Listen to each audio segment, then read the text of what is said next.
이 남자를 기다리는 일주일이 너무 길어서요. 저 원래 목이 별로 긴 편 아닌데 덕분에 목이 길어지고 있습니다. 근데 저만 그런 게 아니더라고요. 왜 이렇게 목 길어졌다는 사람들이 많은지 눈이 빠질 것 같다는 분들도 많으시고요. 임승수 선생님. 예, 안녕하세요. 저희들의 이 아픔을 아시나요? 예, 제가 기린을 좋아합니다, 제가.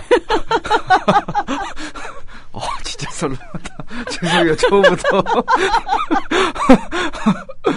그래도 임승수 선생님이라서 다 용서할 수 있어요. 예, 감사합니다. 예. 아유. 아니, 지금 다들 임승수 아리아 하고 있어요. 많은 예. 분들이요. 예. 순위 감사합니다. 조작에 참여해달라고 하니까 또 많은 분들이 가셔가지고, 제가 왜 이러고 있죠? 선생님이 시킨 대로 하고 있어요. 이러시면서. 예, 저도 좀 깜짝 놀랐어요. 진짜 하실 줄 몰랐어요. 저는 그냥 조금이라도 올랐으면 했는데. 저희를 조정하셨잖아요. 예, 아니, 저는 솔직히, 정말 이렇게 저를 위해서 해주실 줄 알고 생각해보세요. 왜냐면 저는 사랑받으면서 잘하지 못해서. 그래가지고 이런 사랑은 좀 지금 당황스러워요. 상당히 삶에서 지금. 그 처음 받아본 최고의 사랑 어떻습니까? 뭐 즐길만 하십니까? 살만 납니다. 예. 하루하루가 꿈만 같아요. 예. 일주일이 너무 행복해요, 요즘에. 예. 매일같이 들어가서, 댓글 읽는 맛에 살고 있어요. 어느 순간부터 답글은 좀 안 다시더라고요. 처음에는 진짜 열심히 다셨는데 사실 너무 많이 올라와서 일일이 달기가 힘드시죠? 그거보다는 저도 이제 좀 사람들이 너무 없어 보인다고 해서 좀 있어 보이려고요. 답글 꼬박꼬박 다니까 너무 없어 보인다고 주변에서 얘기해가지고 제가 좀 또 컨셉 바꾸기 시작했어요. 이제 좀 있어 보이는 사람으로. 참, 예. 초절정 미녀님께서도 주시지 않은 그 최고의 사랑을 여러분께서 주고 계십니다. 사람 한 사람 살리고 계신 거 맞고요. 예, 앞으로도 감사합니다. 우리 임승수 선생님에게 사랑 많이 주시기 바랍니다. 이분은 그런 거 거절하시는 분 아닙니다. 예. 금품 수수도 합니다. 예. 왜 진담으로 들리죠? 지가 항상 열려 있어요. 예. 여러분 잘 들으셨죠? 그렇답니다. 네, 여러분께서는 국민TV 라디오 임승수의 쉬운 자본론 읽기에 오셨습니다. 선생님. 예. 제가 처음에 섭외 전화 드렸을 때 자본론으로 8강을 해달라고 부탁을 드렸어요. 예, 맞습니다. 오늘이 몇 강이죠? 오늘 8강이에요. 쌤, 안녕. 안 돼요. 아니, 8강, 우리 그렇게 약속했잖아요. 우리 이제 헤어져야 돼요. 안 돼요. 아니, 헤어져요. 원래는 헤어지려고 했어요, 저도. 근데 그만 절 놔주세요. 못 놓겠어요. 왜냐면, 이유를 들어보세요. 사실 저도 8강 호흡이면 이제 내 미천이 다 바닥날 때쯤 됐다 생각해서 그 호흡이 적당하다고 생각했는데, 요즘 애들이 2명이 너무 잘 먹어요. 엄청나게 먹어요, 진짜. 특히 첫째보다 둘째, 돌도 안 된 은채, 얘가 저보다 밥을 더 많이 먹어요, 진짜로. 그리고 내가 밥 먹고 있으면 옆에 와가지고, 이렇게 걸음도 못 걷는 애가 내 바지를 잡고 올라와가지고는요, 뭐 어떻게 하는지 입을 쩍 벌리고 있어요, 진짜로. 쌤, 이제 분유값에서 밥값으로 넘어가는 겁니까? 마누라가 두부에다가 계란 둘러가지고 줬는데, 뻥 좀 보태가지고, 어제 이 은채가 두부 한 모를 다 먹었어요. 요즘 두부가 얼마나 비싼지 아세요? 저는 또 먹는 거는 국산 콩으로 된 손두부만 먹어요. 꽤 되거든요. 그게 3,000원 넘거든요, 그게? 쌤, 은채를 위해서 저를 계속 이용하시겠다는 건가요? 우리 이제 헤어져요. 안 돼요. 예. 은채가 지금 입 벌리고 있어요. 예, 벌어야 해요. 제가 공식적으로 잘리기 전에는 이 스튜디오 못 나갑니다. 못 나가요. 예?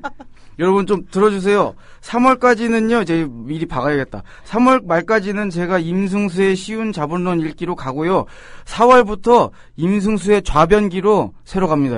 이거 이미 정해진 거예요. 이거 바꿀 수 없어. 누구 마음대로? 문희정 아나운서님 마음대로. 저번에 이거 허락해 주셨잖아요. 임승수의 좌변기까지. 왜 그러세요? 요구르트 드셨잖아. 요구르트 뱉어내. 그 요구르트 못 탔어. 뭘 안 탔어요. 그거 먹자마자 바로 허락해줬잖아요. 우리 자변기 해요. 막 이러면서. 예.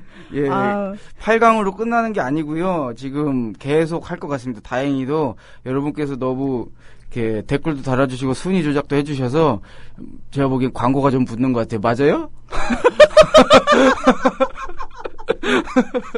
이 남자가 너무 많은 걸 빨리 알아버렸는데? 네. 광고가 좀 붙는 것 같아. 구비TV도 그래서 이거 안 넣으려고 하는 것 같아요. 어우, 지금 게시판 난리 났네요. 죽어도 못 보내. 뭐, 난리 났네요. 예, 아유, 감사합니다. 그리고 여러분이 보이네도 제가 할까요? 왜냐면 이거 출연료가 우리 생계에 큰 도움이 돼요. 애 도구 사는데도 도움이 되고, 예. 쫓아내지만 마세요. 예. 많은 분들이 사실 저희가 왜 이렇게 우스갯소리를 했냐면은 불안해 하시더라고요. 진짜 8강에서 끝나는 거냐. 아유, 그럴 리가 있겠습니까? 저희 둘은 이미 막 좌변기 어떻게 하고 막 이런 얘기까지 하고 있었는데, 예. 아, 그렇구나. 그래서 불안감을 좀 덜어드리기 위해서 확실히 알려드립니다. 저희도 임승수 선생님을 보낼 수가 없지요. 그렇죠. 제가 안 보낼 겁니다. 광고 때문에 그러죠? 제가 뇌가 섹시한 남자 좋아해요. 뇌가 섹시해서 광고를 부르니까 좋아하는 거 아니에요? 당근입니다. 예. 아, 지금 많은 분들이 끝나지 않아서 다행이라고. 예, 임승수 선생님 계속해서 만날 수 있으니까요. 이 시간 많이 기다려주시고. 선생님, 뭐, 계속되는 건 계속되는 거고. 팟캐스트 1위 도전은 계속 하시는 거죠? 아유, 그냥 포기하려고요. 왜요? 그렇게도 열심히 도와주시는데 저번 주에 29위까지 가고 나서는 내가 이게 바라지 못할 것을 바라고 있구나 이런 생각이 들었어요. 그래서 지금 좀 포기 상태예요. 예. 선생님 여기서 약해지시면은 좌변기 계속될 수 있을까요? 예. 그러니까 제가 얘기한 것은 임승수의 쉬운 자본론 읽기로는 포기했다는 얘기예요.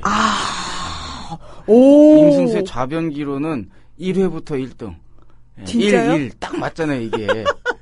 1회부터 1등을 목표로 하고 있어요. 갑자기 어느 순간 이제 문희정 아나운서 말고 딴 아나운서로 바꿔주세요. 이러고 이제 1등만 할 수 있다면 뭐 저는 사람을 가리진 않아요. 근데 제가 보기에 지금 가장 가능성이 높은 분이 문희정 아나운서님이에요. 김용민 PD님이 더 낫지 않을까요? 예? 김용민 PD요? 네, 김용민 PD한테 묻어가게 하면 1위 바로 하실 수도 그러면 있는데. 제가 메인이 안 되기 때문에 안 돼요. 제가 메인이 되면서 1등이 돼야 돼요. 샘 똑똑하신데요? 예, 그렇습니다. 그럼요. 보조 진행자로 저만한 사람이 없습니다. 맞죠. 그래서 저는 새로운 뉴페이스가 나타나서 1위를 할 만 더 가능성이 높은 사람이 아니고서는 저는 계속 갑니다. 네. 잘 부탁드릴게요. 서로 이용하고 있는 거죠. 여러분 들으셔서 아시겠지만. 국민TV는 저를 광고로, 저는 출연료로. 네. 지금 이번 주 20위 안으로 진입 기대합니다 하셨는데, 우리 임승수 선생님은 20위 따위로 만족하실 분 아니고요. 뭐 20위 안으로 진입해도 나와서 그럴 겁니다. 이렇게 해도 1위를 못 하더라고요. 이러면서 화내실 분이거든요. 그래서 비장의 카드. 제가 1위로 순식간에 도약할 수 있는 비장의 카드 2주짜리 특집을 준비했습니다. 진짜요? 네, 뭐냐면 이건 저한테도 말씀 안 하셨어요. 네, 말씀 안 드렸는데 이제 베네수엘라 차베스 대통령에 대한 특집을 2회로 진행합니다. 오늘부터? 네, 오늘부터. 사실 며칠 전 3월 5일이 베네수엘라 차베스 대통령 서거 1주년이었거든요. 네. 그래서 시기도 시기고, 그리고 최근에 이제 이 방송을 들으시면서 우리가 살고 있는 사회의 문제점에 대해서는 많이 이제 공감하시고, 좀, 뭐라고 해야 될까, 충분히 이제 동의를 하시는 것 같은데, 그러면 또 이제 그런 의견이 나오더라고요. 그럼 대안은 뭐냐? 당연히 나올 수 있는 얘기잖아요. 그래서 제가 보기에는 좀 두루뭉술한 얘기로 뭐 대안을 얘기하는 것보다는 지금 현재 베네수엘라라고 하는 나라에서 벌어지고 있는 어떤 급진적인 변화, 이런 것을 2주에 걸쳐서 좀 자세하게 차베스 대통령이라고 한 사람을 통해서 좀 전해드리려고 합니다. 네. 여러분 아시겠지만 저는 주제도 여러분과 똑같이 들었고요. 원고라는 건 선생님은 혼자 가지고 계신 거 맞고요. 저도 여러분과 같은 입장에서 열심히 들으면서 진행을 하고 있다는 거. 조금 제 진행이 마음에 안 드시더라도 양해의 말씀 부탁드리고요. 저는 차베스 대통령 하면 가장 기억에 남는 게요. 전 세계의 정치학자들을 모아가지고 토론을 하신 분으로. 그래서 저를 가르치셨던 교수님께 교수님께서 그 김수정 토론. 교수님 아니에요? 저는 손호철 교수님. 손호철 교수님? 예.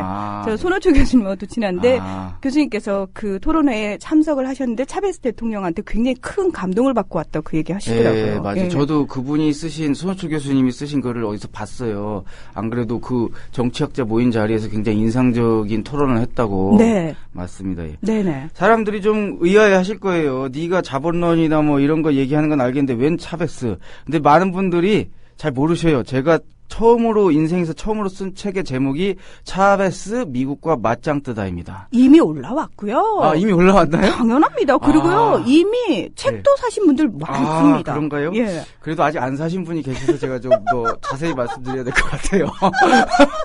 그리고 내가 이거 알아봤는데 출판사에 지금 재고가 88권 남아있어요, 이 책. 이 재고 털면 인세 들어와요. 재고까지 조사해왔어, 내가. 네. 자, 제목 다시 한번. 차베스 미국과 맞짱 뜨다. 예, 88권 남았습니다. 예, 88권 남았는데요. 네. 이 책을 이제 여러분이 조사해보시면 저자가 제 이름으로 안 돼 있어요.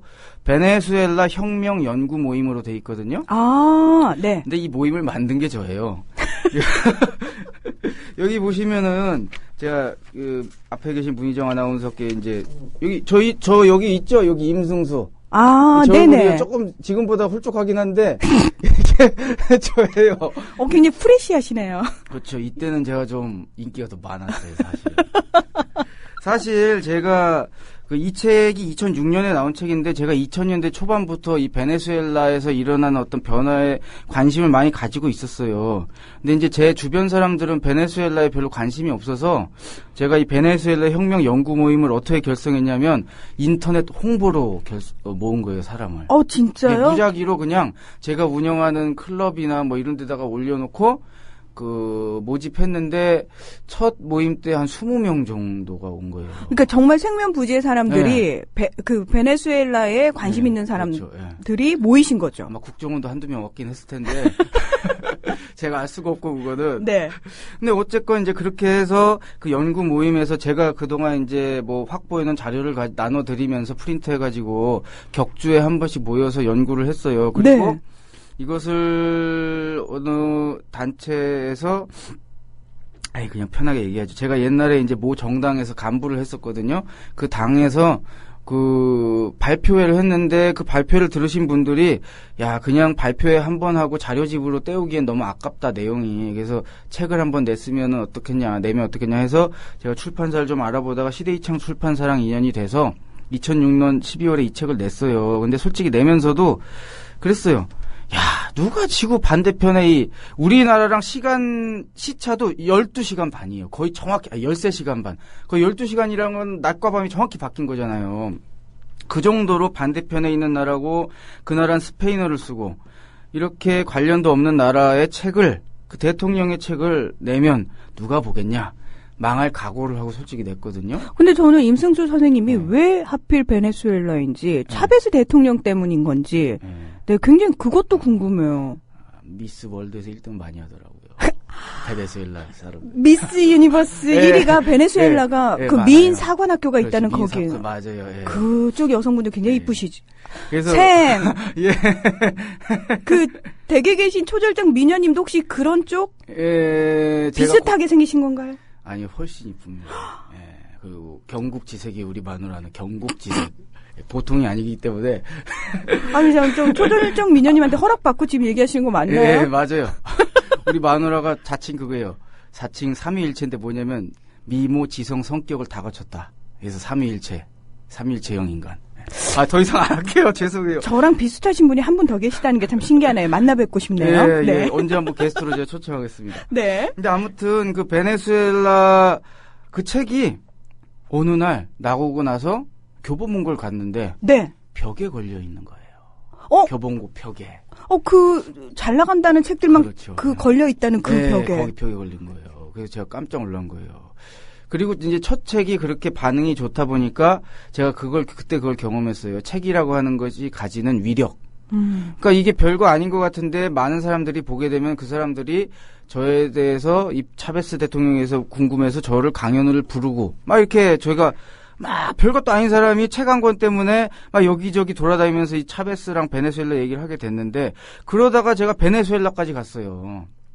네, 이 책 때문에 진짜요. 아니 잠깐만요, 선생님. 우리가 보통 어떤 나라에 대한 책을 쓸 때는 그 나라를 먼저 갔다 온다거나 경험을 한 다음에 쓰는 건데 이게 이제 순서가 정반대예요. 반대죠. 예, 이 책을 먼저 내고 베네수엘라를 갔어요. 이 책 때문에. 네, 책 때문에. 와. 그것도 이제 공식적으로 그쪽 외교부에서 이렇게 초청하는 형태로 해가지고 갔어요. 그러니까 저만 간 건 아니고 그때 제가 소속된 정당이 민주노동당이 이제 베네수엘라와의 그 집권당과의 교류가 생긴 거예요. 이 책 때문에 인연이 돼서. 그래서 이제 저도 포함해서 당 사람들이 같이 갔죠. 제가 그때 이 세상 모든 호사를 다 누렸어요. 이서 갔더니 벤츠가 나오더라고. 우리 선생님 또 그런 물질적인 거에 약하신 분 맞습니다. 금품 수수에 특히 약해요. 근데 어쨌건 그 벤츠가 승합차로 좀 미니 버스로 나왔는데 어쨌건 벤츠잖아요. 배꼽 떨어지고 처음 타봤어. 그리고 원래 우리 민주당 사람들이 묵을 숙소가 따로 있었어요. 조금 떨어지는 호텔이었어. 근데 이 외교부 직원이 막 전화하더니 그 호텔 방이 다 찬 거예요. 그래서 이게 이렇게 재수가 없을까 속으로 그렇게 생각했는데 막 전화하더니 어쩔 수 없다는 듯이 어떤 호텔로 갔어요. 근데 그 호텔이 어디냐면은 베네수엘라 최고의 호텔인 멜리아 호텔. 거기밖에 방이 없었거든. 그래서 그 호텔에 가서 어디에서 묵었냐? 외국에서 장관급이 왔을 때 내주는 방만 하필 남아있는 거예요. 나머지 다 만실이고. 그 VIP실만. 선생님한테만요? 아니요. 우리가 8명이 갔는데. 그 일행한테? 일행한테 하나씩 줬어요, 그 방을. 8개. 그러니까 방을 8개를 줬어. 그러니까 민주노동당 사람들 사실 운동권이잖아요. 풍찬 노숙에 강하잖아요. 거리에서 자는 거. 그래가지고, 많이 당황을 했어요, 우리가. 처음에 나는 또 왜 당황했냐면, 호텔 방문을 내 방을 열었는데 침대가 없네? 침대가 없어가지고, 이게, 안녕하세요. 아니, 저기 선생님 좀 마이크 켜져 있어서 김용민 PD께서 계셔가지고 제가 인사를 좀 했습니다. 방송하다가 마이크에 대고 바깥쪽에 인사하시는 분 처음 봤네요. 그래가지고 아무튼, 그 호텔에 들어갔는데 침대가 없는 거예요. 아무리 운동권이어도 바닥에서 자란 얘기냐. 이렇게 생각했는데, 그게 아니고, 거기는 집무실이었던 거예요, 그 방에. 따로 옆에 문을 여니까, 침실이 따로 나오는 방이야. 그 바로 문 열면 침대가 보이는 방이 아니라 집무실과 응접실이 먼저 보이고 그 다음에 옆에 침실이 따로 있는 방. 제가 그리고 나서 거기 아침마다 랍스터 먹었어요. 그리고 제가 그때 우리 같이 갔던 민주노동당 인사 한 명이 원래 호텔리어를 하다가 호텔에서 일하시다가 이제 당으로 오셨거든요. 그분이 저한테 그러더라고. 승수 씨, 여기 내가 있던 호텔로 치면요, 하루 500만 원짜리 방이에요. 딱 그러는 거예요. 우리가 거의 일주일 먹었으니까 57에 35. 3,500만 원. 제가 솔직히 말씀드릴게요. 여한이 없어요. 누릴 거 다 누려봤어, 그때. 하루에 500만 원짜리 방 잡으셨어요? 아니요, 저는 TV에서 구경만 했어, 구경만. 했죠? 저는 일주일 먹었어요. 근데 별거 없더라고요. 너무 추워. 에어컨만 세게 틀어주고 추워 죽겠어. 그 큰 방에 나 혼자 있어. 랍스터도요, 매일 먹으면 질려. 이거 별 맛없더라고, 생각보다. 난 랍스터 먹으면 혀가 이상해지는 줄 알았는데 별거 없어요, 먹어보니까. 아무튼 이게 중요한 거 아닌데, 제가 항상 이거 자랑해요. 왜냐면 유일하게 그때 한번 그래봤거든. 근데 자랑하셔도 돼요. 왜? 그 경험을 한 사람은 드물 거기 때문에. 맞아요. 평생 자랑하십시오. 그때 이제 우리가 베네수엘라 사람들이랑 같이 이제 그 베네수엘라에서 이제 차베스 정부가 들어서고 어떤 변화가 있는지를 이제 막 구경을 하고 다녔어요. 근데 이제 무상의료, 무상교육이 실시가 되고 있는 거예요. 보통 베네수엘라가 무상의료, 무상교육 한다면은 많은 분들이 거기는 석유가 많이 나니까 그게 가능한 재원이 있지 않냐 이렇게 얘기하시는데. 그렇죠. 거기 GDP $10,000예요. 우리나라는 GDP가 2만 불이고. 그렇죠. 우리나라 GDP로 치면 우리나라 절반밖에 안 되는 나라거든요. 근데 그런 나라에서 무상 의료를 실시하는데 저는 처음에 이제 그냥 감기 주사나 대충 놔주고 뺑기 쓰는 거. 괜찮아요. 뺑기 쓰는 건 줄 알았는데 MRI를 공짜로 찍어주더라고요. 지금 우리가 이제 소아암 센터를 갔는데 거기 MRI를 공짜로 찍어주고 암 치료도 무상이고. 그 소아암 센터를 갔을 때 베네수엘라 국적을 가진 아이가 아니라 볼리비아, 타국인 볼리비아 국적을 가진 아이가 무상으로 치료를 받고 있는 거예요. 같은 라틴 아메리카에 사는, 네. 그냥 베네수엘라 거주하면 국적 관련 없이 그냥 무상. 예. 그리고 교육도 그래요. 제가 이제 베네수엘라에서 어떤 그 대학, 새로 만든 대학에 갔는데 거기서 이제 부총장이 나와가지고 우리한테 이제 브리핑을 했는데 나 물어봤어. 당신네 무상교육이라고 하는데 그러면은 학생 어떻게 뽑냐 당신네 대학에서. 쌤 영어로? 예? 아니 통역. 예. 우리가 통역을 교수님을 모셔갔거든요. 그것도 굉장히 어려움이 있었어요. 왜냐면 교수님이니까 모셔야 되잖아. 저쪽에서 한참 얘기하는데 교수님한테 지금 뭐라고 한 거야? 별 얘기 아니야? 그래서 통역을 안 해주시더라고. 굉장히 당황스러웠어요, 그때. 그 다음번 방문 때는 그래서 제가 막 부릴 수 있는 사람을 꽂았죠, 그때. 이거는 중요한 팁이네요. 중요한 팁이에요. 교수님 통역 안 돼요, 진짜. 모셔야 돼가지고. 예, 통역은 교수님은 안 됩니다. 예. 모셔야 되기 때문에. 예. 근데 아무튼 그때 그쪽에서 이제 대학에서 니네 신입생 어떻게 뽑냐 했더니 선착순으로 뽑는다는 거예요. 뺑뺑이로. 예. 그런데 그런 대학이 저는 베네수엘라만인 줄 알았더니 멕시코 국립대학 있죠? 멕시코의 네. 국립대학이 서울대보다 훨씬 좋아요. 거기가 노벨상도 3명 배출하고 세계 대학 순위에서 서울대보다 훨씬 높은 데인데 거기가 뺑뺑이로 뽑아요. 거기서. 그리고 거기는 학비가 굉장히 비싸요. 베네수엘라 그 대학에 비해서. 1달러. 1년에 1달러. 쌤 장난쳐요? 진짜예요. 그거 10달러로 올리려다가 폭동이 일어났대. 장난치냐고 막 학생들이. 막 기물 좀 파손하고 그랬나 봐. 진짜예요. 왜 별나라 얘기 듣는 것 같죠? 별나라들을 그러니까 우리나라보다 멕시코나 베네수엘라가 잘 살진 않잖아요. 그러니까요. 그럼에도 불구하고 그 나라의 대학이 거의 무상교육. 베네수엘라도 그렇고. 그러니까 그렇게 해도 나라가 아무 이상이 없이 굴러가는 건 맞죠. 그렇죠. 그래서 제가 이제 2회차에 걸쳐서 말씀드리려는 거는 베네수엘라라는 나라가 어떻게 그런 우리나라 경제력의 절반밖에 안 됨에도 불구하고 어떻게 그런 나라를 만들어 나가고 있는지의 그 과정을 이제 말씀을 드리려는 거예요. 제가 들어오기 전에 그 등록금 때문에 절도를 한 대학생의 그런 일이 있었나요? 예, 기사를 보고 들어왔고 그러니까 사실 최근에 등록금을 버느라고 뭐 우리 지금 청취자들 중에서도 있습니다만 학교를 휴학하고 아르바이트를 하는 친구들도 꽤 많거든요. 그렇죠. 예, 그런 얘기들을 늘 일상으로 접하다가 지금 갑자기 그러니까 제가 선생님한테 장난치냐고 예, 절로 그 얘기가 나오네요. 그러니까요. 그 참 안타까운 얘기인데 베네수엘라라는 나라의 변화 과정에서 우리가 좀 주목해서 볼 부분이 하나 있어요. 뭐냐면은 베네수엘라는 차베스 대통령이 이제 대통령 선거에서 승리하고 1999년에 집권하고 헌법을 새로 만들었어요. 우리는 보통 헌법을 개정하자 막 이런 얘기를 하는데 거기는 기존에 있는 헌법을 있었는데 그걸 폐기하고 새로 만들었어요. 그러면서 거기다가 기가 막힌 헌법 조항들을 집어넣은 거예요. 새로 헌법을 만들면서. 예를 들어서 헌법 제84조와 5조를 보면은 제가 좀 읽어드릴게요. 이런 내용이 있어요. 베네수엘라 헌법 제84조인데 국가는 국민 건강권을 보장하기 위해 부문 간 경계를 넘나들면서 분권적이고 참여적으로 움직이는 국가 차원의 공중보건 시스템을 사회보장 제도 내에 구축하고 지도 운영해 나간다. 이 공중보건 시스템은 무상의 원칙, 무상의 원칙, 일괄의 원칙, 보편성과 공평함의 원칙, 사회적 통합과 연대의 원칙 아래 운영되며 그 우선순위를 건강 증진과 질병 예방에 두고 그러니까 아플 때 고치는 게 중요한 게 아니라 질병을 안 나게 한다는 거에 둔다는 거예요. 신속한 치료와 충실한 재활 과정을 보장토록 한다. 공중보건 자산과 서비스는 국가가 소유하며 민영화하지 않는다. 라고 박혀 있어요. 지역사회는 공중보건 당국들이 정책 입안, 집행, 관리 감독과 관련하여 의사결정 과정에 참여할 권리와 의무를 가진다. 그러니까 지역사회에서 이 보건의료 시스템에 참여하도록 하는 거죠. 그리고 제85조에는 공중보건 시스템의 재정은 국가가 책임지며 국고 세입과 사회보장 의무 분담금, 여타 법률이 정한 재정 재원들로 충당한다. 국가는 보건정책의 목표 달성이 가능한 만큼 보건 예산을 확보한다.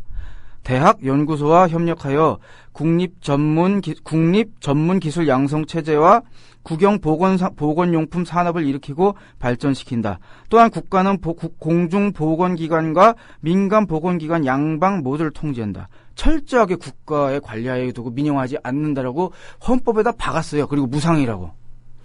우리나라에서는 헌법 개정을 하려고 해도 그게 참 쉽지가 않잖아요. 반대파의 의견도 너무 많고. 그렇죠. 예.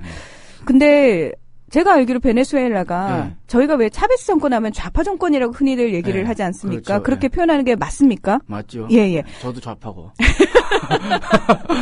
우리나라에서는 이 용어가요. 하도 이상한데 뒤집어 씌우기를 잘하기 사실 때문에. 뭐 영어로 레프트 윙인데 네. 축구도 레프트 윙이 있어요. 네. 왼쪽에서 뛰는 사람이 뭐 레프트 윙. 근데 굉장히 부정적인 프레임으로 사용하기 때문에 언어를 쓰기가 상당히 조심스럽고 그렇죠. 힘겨운 부분이 있거든요. 맞아요. 예, 근데 베네수엘라가 처음부터 이렇게 좌파 정권이 들어서서 진보적인 어떤 정책들을 펼치진 않았잖아요. 그렇죠. 차베스가 들어서부터 한 거죠. 그렇죠. 그러니까 지금 우리나라 사람들 생각에는 아니 그러면 저 정권이 들어서서 저렇게 헌법까지 바꾸고 저걸 뭐 좋은 건 알지만 다 합의해서 이끌어내기까지 반대파가 없었다고? 그게 가능해? 그 과정을 요번 주와 다음 주에 생생하게 제가 전해드리는 그게 제일 궁금합니다. 왜냐하면 뭘 좀 바꿔서 국민들이 좀 살만해져야 되는데 걸핏하면 싸움박질밖에 안 하거든요. 그렇죠. 그리고 뭘 해보려고 그러면 자꾸 발목 잡게 하고 정쟁으로 비화시켜버리거든요. 그렇죠. 그러니까 그 상황을 그대로 놓고는 사실 바뀔 수가 없어요. 그거를 싸그리 바꿀 수 있는 방법이 있어요. 그걸 제가 그리고 중요한 건 제 책 차베스 미국과 맞짱뜨다에 자세히 나와 있어요. 선생님 여기서 얘기하면 스포 아닌가요? 스포요? 아니에요. 왜냐면 책엔 더 자세히 나와 있거든요. 저는 다 안 까요. 책 안 사시거든. 일단 한 권 줄었대요, 재고. 아, 그래요? 예. 감사합니다. 우리 비이님께서 임쌤 이젠 87권 남음요 하고 주셨네요. 재고 조사까지 해오길 잘했네요. 그리고 여기 또 89조 3항에 보면 이런 내용도 있어요. 물론 제가 헌법을 다 읽지는 않을 거예요. 87조 3항에 보면 이게 노동법과 관련된 내용이거든요. 이거는 정말 한번 들어보고 싶어요. 여러 법 규정이 상호 충돌하거나 무엇을 적용해야 할지 애매할 때 또는 특정 법규의 해석에 의문이 제기될 때에는 노동자에게 가장 유리한 쪽을 적용한다. 이렇게 법법에 명토바가 있어요. 그러니까 법 해석이 막 의견이 분분하면 무조건 노동자한테도 유리하게 해석해라라고 헌법에 나와 있어. 빼도 박도 못해 이건. 할렐루야. 할렐루야 아멘이지. 아니. 근데 이거 들으시는 사장님은 좀 껄쩍지가 나왔는데 구미TV 사장님 누구예요? 내가 사장이구나 까먹고 있었네. 내가 5만짜리 사장이었지. 내가 까먹고 있었네. 저도 사장님. 그래 깜빡하고 있었네. 여기 다 사장님. 다 사장님이 들으시는구나. 취소할게요 이거. 아무튼 이거 외에도 무상 교육에 관한 내용 그리고 베네수엘라는 또 대통령도 국민들이 마음에 안 들면 임기 중간에 소환 투표를 걸 수가 있어요. 우리가 이명박 때 국민 소환제 있어야 된다 이런 얘기 많이 했었잖아요. 많이 했었습니다. 근데 이제 베네수엘라는 그게 아예 헌법에 나와 있습니다. 선출직 공무원 누구도 소환할 수 있더라고. 근데 그 부분도요, 참 희한한 게, 야당일 때는 사람들이 그거 하자 해놓고 그렇죠. 본인들이 또 여당으로 입장이 바뀌면 조용해지고. 실제 베네수엘라에서 2004년에 베네수엘라의 기득권층이 차베스 소환 투표를 시도했어요. 네, 어떻게 됐어요? 당연히 깨졌죠. 몇백만 표 차이로 짜졌지 뭐. 아무튼 이렇게 사회가 근본적으로 많은 변화를 겪고 있는데 이제 지금부터 계속 문희정 아나운서님께서 말씀하셨듯이 어떻게 그런 과정이 가능했는지를 제가 이제 차베스라고 하는 그 사람의 인생을 중심으로 쭉 풀어서 말씀을 드리겠습니다. 쌤 너무 왜곡하거나 과장하거나 그러시면 안 돼요. 저희 국민TV는 진실만을 얘기해야 됩니다. 그런데 사실을 얘기해도 그 사실이 너무 대단하기 때문에 그런 거 있죠. 저는 가만히 얘기하고 있을 뿐인데 사람들이 저를 좋아하잖아요. 우리 임쌤 드디어 병 걸렸어요. 어떡해요. 제가 그 정봉주 전 국회의원이 왜 그러시나 좀 가끔 이해가 안 될 때 있었는데 본인이 지금 그렇게 변하고 내가 이해를 하겠더라고 이걸 하면서 왕자병이 걸리게 돼 있어요. 여러분이 그렇게 만드셔서 어쩌실 거예요. 예. 네. 조금 있으면 왕이 될 테니까. 나중에 황제. 약도 없어. 예. 큰일 아직은 났습니다. 왕자예요. 예. 네, 자, 가겠습니다. 차베스 대통령이 언제 태어났냐면은 이제 1952년에 태어났습니다. 1952년. 예. 그런데 이제 그 얘기를 하기 전에 아니다. 1954년이에요. 헷갈렸다. 근데 그 얘기 전에 이제 베네수엘라라고 하는 그 사회의 당시 상황을 좀 얘기해야 될 것 같아요. 네. 우선 베네수엘라라는 나라는 여러분이 잘 아시다시피 남미 라틴 아메리카 남미의 최북단, 그러니까 적도가 그 나라를 지나가요. 굉장히 더운 나라고 땅 크기는 대한민국 말고 우리나라 한반도 전체를 면적으로 삼았을 때 그 한반도 면적의 5배 정도 되고요. 아시다시피 석유가 산유량이 세계 4위. 근데 지금 아직 개발되지 않은 잠재 매장량으로 치면은 걸프만보다 더 많이 매장이 됐다고 할 정도로 엄청난 자원 부국이에요. 미국이 그래서 굉장히 눈독 들이고 좋아할 만한 나라네요. 정확하게 얘기하셨는데. 네. 그래서 1914년에 베네수엘라에서 처음으로 석유가 발견됐어요. 원래는 이제 카리브해 부근에 낙후된 농업국가라는 이미지가 그 나라에 강했는데 엄청난 변화가 일어난 거죠. 근데 누가 가장 좋아했냐? 록펠러가 가장 좋아했어요. 록펠러라 하면 미국의 재벌 그렇죠. 아닌가요? 미국의 당시 스탠다드 오일을 소유한 거부죠. 강철왕은 카네기고, 우리 어릴 때 그 위인카드 외웠잖아요. 강철왕, 카네기, 그리고 또 누구야? 그 석유왕, 록펠러. 이러고 외우고 있었는데. 저 세뇌 교육의 대표적인, 그렇죠. 주입식 교육의 대표적인. 또리 장군이나 이런 거 보면 이제 찢어 죽이자 공산당 이런 거 나오는데. 그럼 내가 찢어 죽임 당해야 된다는 얘기인데. 지금 생각해보니까. 네. 아무튼, 스탠다드 오일사가 흥분한 거예요. 와, 미국에서 또 가까워. 가까우니까. 네. 그래가지고 열심히 진출해서 파이프를 다 꽂아가지고 이제 미국으로 뺀 거예요. 그래가지고 이 베네수엘라라는 나라가 석유가 많이 나긴 하는데 그 석유에서 나오는 부가 그 나라 국민들에게 혜택이 간다기보다는 이제 그 미국의 재벌 중심으로 이제 혜택이 가게 되고, 그러다 보니 1935년 정도 되면 베네수엘라 전체 수출의 91.2%가 석유가 될 정도로 이렇게 석유에 어떻게 경도된 경제 구조가 된 거예요. 거의 그 수입국은 미국이었겠죠? 그렇죠. 예. 대부분의 수입을 미국이 하고, 또 이제 미국한테 석유를 팔아가지고 거기서 나오는 부스러기 돈을 받는 석유 엘리트들이 있을 거 아니에요, 베네수엘라에. 그렇죠. 예. 그러니까 이 사람들을 중심으로 이제 아무래도 미국이랑 돈 거래를 하니까 미국 문화도 받아들이게 되고, 그러면서 이 베네수엘라가 야구를 좋아하는 나라가 돼요. 예. 보통 이제 야구 좋아하는 나라들 보면은 미국 식민지였거나 아니면 미국에 굉장히 영향을 많이 받은, 메가더가 우리나라에 상륙했었잖아요. 그러니까 우리도 야구 좋아하고, 일본도 메가더한테 상륙당했고, 그 중남미가 야구를 많이 좋아하는 게 이제 미국 문화랑 관련이 있는 건데, 그렇게 베네수엘라가 그런 식의 경제 구조를 가지고 있었고, 또 베네수엘라에 마르코스 페레스 히메네스라고 하는, 그냥 히메네스라고 부르죠. 히메네스라고 하는 대통령이 있는데, 이 사람이 1952년에 이제 대통령이 된 사람인데 군사 독재자예요. 그리고 우리나라에 아주 데칼코마니처럼 똑같은 사람이 한 명 있어요. 박정희 씨라고. 예. 이 박정희 씨랑 히메네스랑 너무 공통점이 많은 게 우선 군인 출신이라는 거, 그리고 군사 독재자였다는 것, 그리고 반공이 국시였다는 거. 예? 이 히메네스도 자기 반대파를 다 빨갱이 공산당으로 몰아가지고 다 죽이고 테러하고 그랬는데, 아시다시피 박정희 대통령도 반공이 국시였잖아요. 그러니까 미국의 영향력 아래에 있으면은 네. 다 비슷한 양상을 보이는 것 같아요. 그런 것 같아요. 네. 그래서 공산당 그 당시 있었던 공산당도 불법화하고, 노동조합이나 농민회 이런 데도 다 당연히 불법화하고, 불법이죠. 예. 다 때려잡고, 그리고 그것도 비슷해요. 도로랑 교량 같은 거 있죠. 기반 시설 같은 거. 사회 기반 시설. 그거 열심히 만들고. SOC. 네, 그것도 비슷해요. 비슷한 게 너무 많네.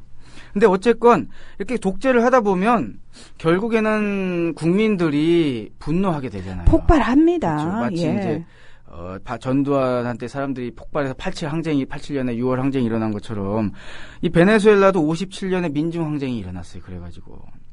그래서 당시 민주화의 분위기가 굉장히 올라왔고 박정희 대통령은 측근한테 이제 살해를 당했지만 그렇죠. 예, 이 사람은 민중 항쟁에 의해서 1958년 1월 23일에 어쩔 수 없이 사임을 하고 이제 망명을 하게 돼요. 그러면서 이제 베네수엘라의 어떤 민주화의 분위기가 많이 올라왔는데 당시 그래서 굉장히 진보적인 세력들이 큰 기대감을 가지고 있었어요. 그런데 이 민주화의 분위기에 굉장히 찬물을 끼얹는 어떤 그 정치적 야합이 그 당시 이제 벌어지는데 그게 뭐냐면은 베네수엘라의 기존에 있던 보수 정당들이 또 있어요.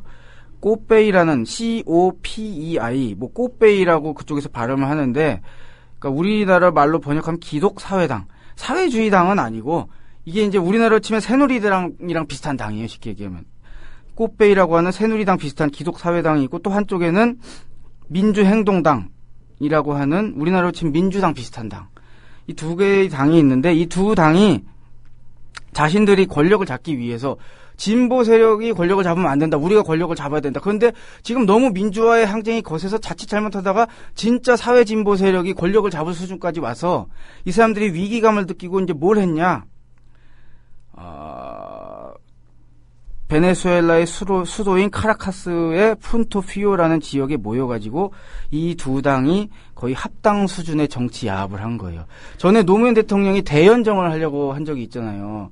그때 이제 대연정이라고 하는 게 열린우리당이랑 한나라당이 같이 이제 정치 통합 수준의 그런 걸 해서 정치를 안정시키자 이런 얘기였던데 그거랑 비슷한 거예요. 쉽게 얘기하면은. 그거보다는 1990년대 초반에 있었던 그 3당 합당이랑 그것도 비슷하고. 그렇죠. 그렇죠. 예. 그때 우리나라의 어떤 민주주의를 뒤로 확 후퇴시키는 그렇죠. 그 당시도 왜 우리나라가 굉장히 민주화 열기가 그렇죠. 뜨겁던 시기였는데 찬물을 확 끼얹었죠. 예. 그 상황이랑 저보다 더 적절한 예를 들어주셔서 감사한데 그 상황이랑 비슷한 거예요. 이 두 당이 쉽게 얘기하면 지금 상황에서 새누리당과 통합신당인가요 지금? 민주당이 합당했다고 생각해보세요. 그럼 누가 건드릴 수 있어 그들을?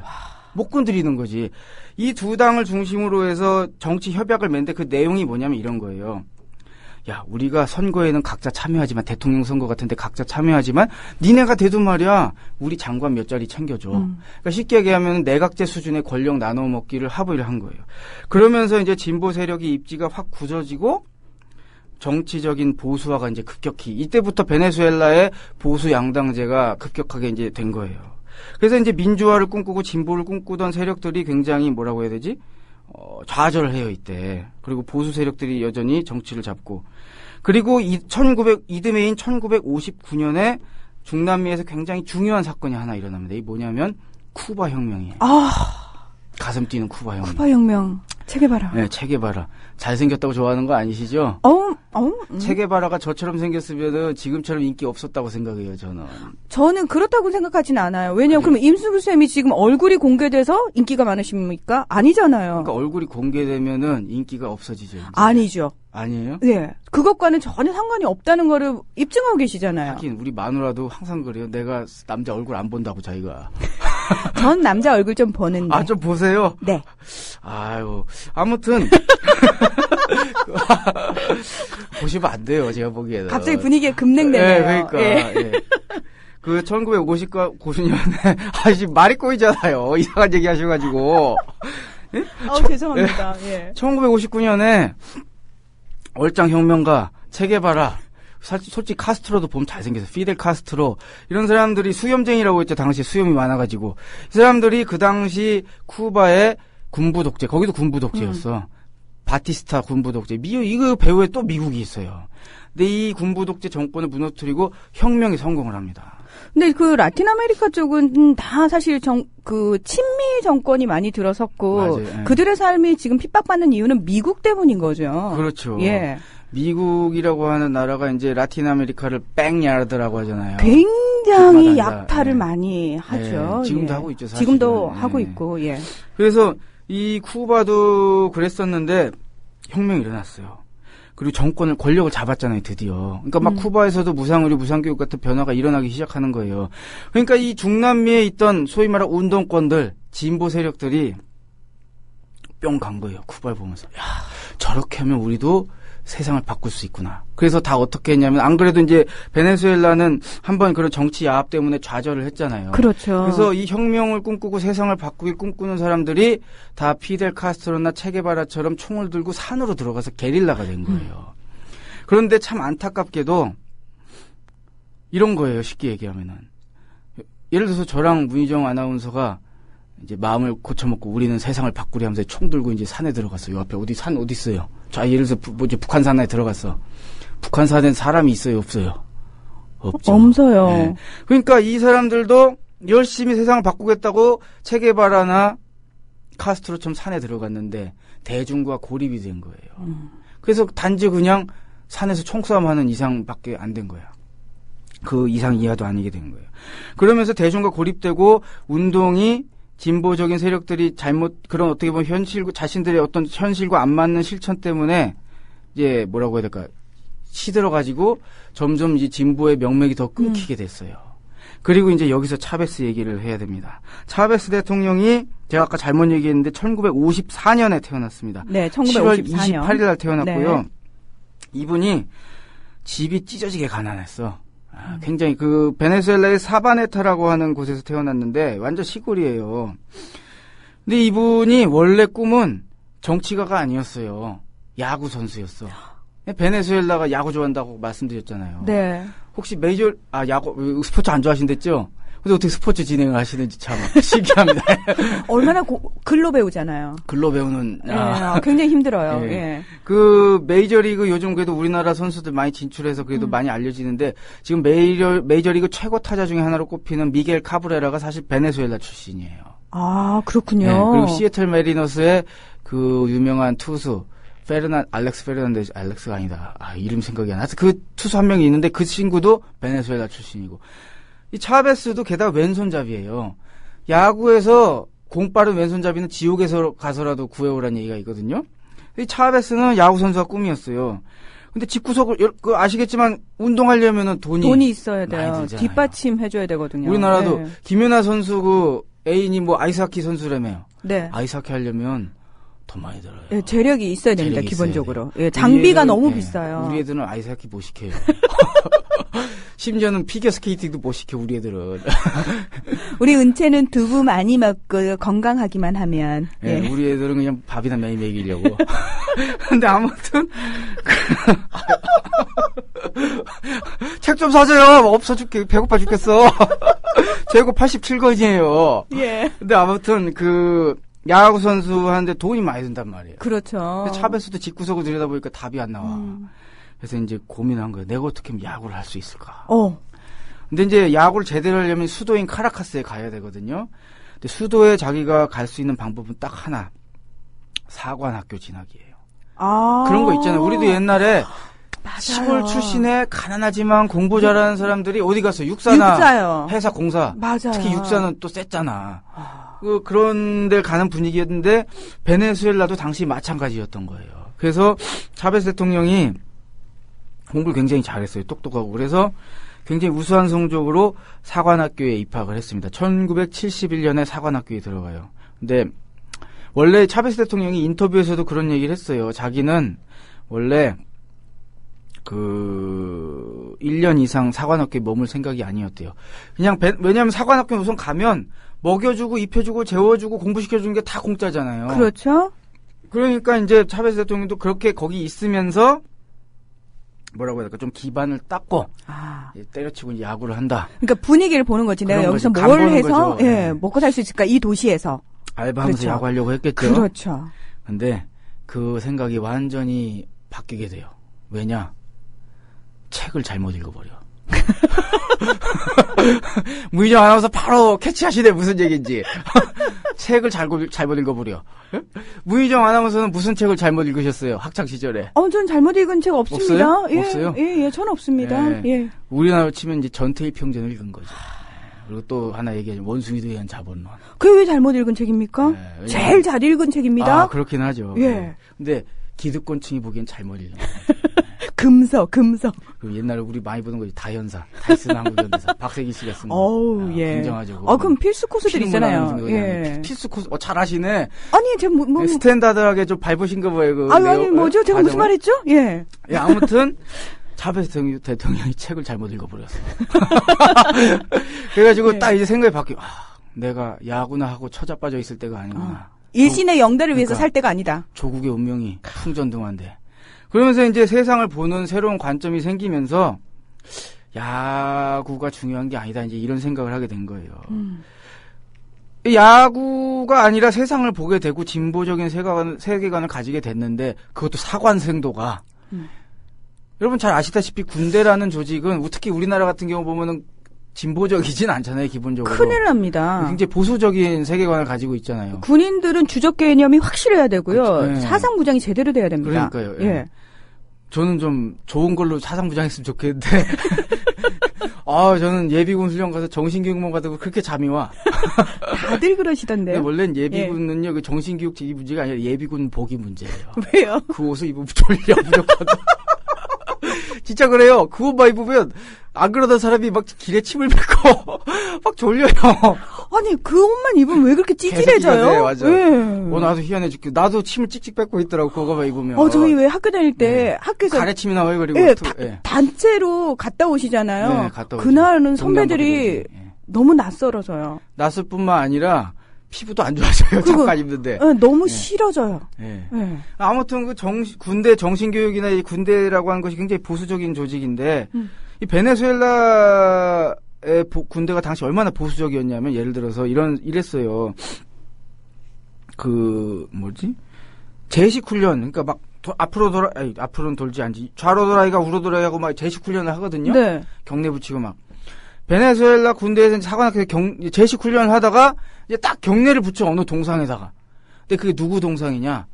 콜럼부스 동상이야. 그러니까 쉽게 얘기하면은 말도 안 돼. 남미는 콜럼부스의 침략을 받은 곳이잖아요. 그렇죠. 침략입니다. 그런데 이제 그 침략의 우두머리인 콜럼부스한테 베네수엘라 군인들이 경례를 붙여요.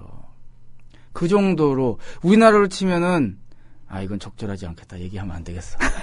좀 센 나라? 네, 인천 앞바다에서 행진하다가 이제 메카서. 발음 정확히 해야 돼요. 메카서. TH. 번데기 발음. 예. 메카서. 좋아하시는 분들도 있으니까 얘기하기가 좀 조심스럽긴 한데, 아무튼 그런 격인 거예요. 그러니까 차베스 대통령이 보면 이제 억장이 무너지는 거지. 우리가 베네수엘라, 우리 해방, 이 베네수엘라 조국을 살아가는 사람으로서 어떻게 콜럼부스한테 경례 붙일 수가 있냐. 예전에 개그 콘서트에 이런 대사가 있었죠. 예. 미친 거 아니야? 그러니까 미친 거야. 그런 분위기였기 때문에 이제 당연히 차베스는 또 민중가요를 좋아했다고 그러더라고. 군대에서 민가 들어봐요. 바로 큰일 납니다. 큰일 나지. 예. 그래서 이제 군 생활이 좀 많이 꼬였나 봐요. 그래도 굉장히 똑똑하고 그렇기 때문에 우수한 성적으로 군대를 졸업했어요. 군대를 졸업하는 게 아니고 사관학교 졸업했어.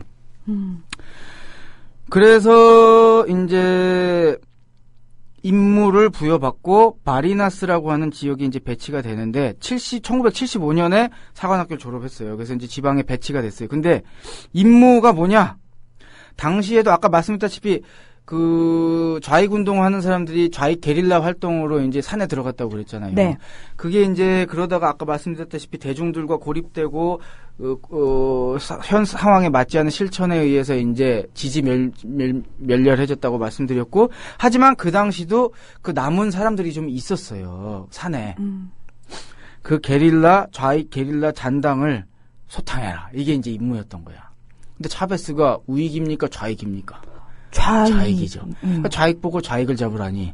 그러니까 민주노동당 보고 민주노총 잡으라는데 말이 안 되죠. 네. 그래서 차베스 대통령은 안 잡죠. 인생 꼬였다. 임무를 전혀 하지 않아요. 아니 근데 상명하복이 생명인 군에서 불복종이면은 처형감인데. 눈치껏 하는 거죠.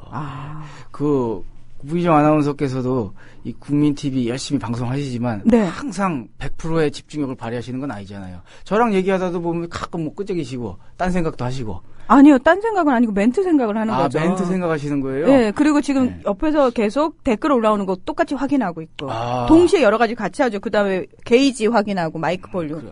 저는 눈을 보면 알아요. 눈빛이 흔들려 지금. 방금 다른 생각 하셨어. 내가 알고 있어요. 샘. 예. 이제 저랑 그만하실래요? 아니요.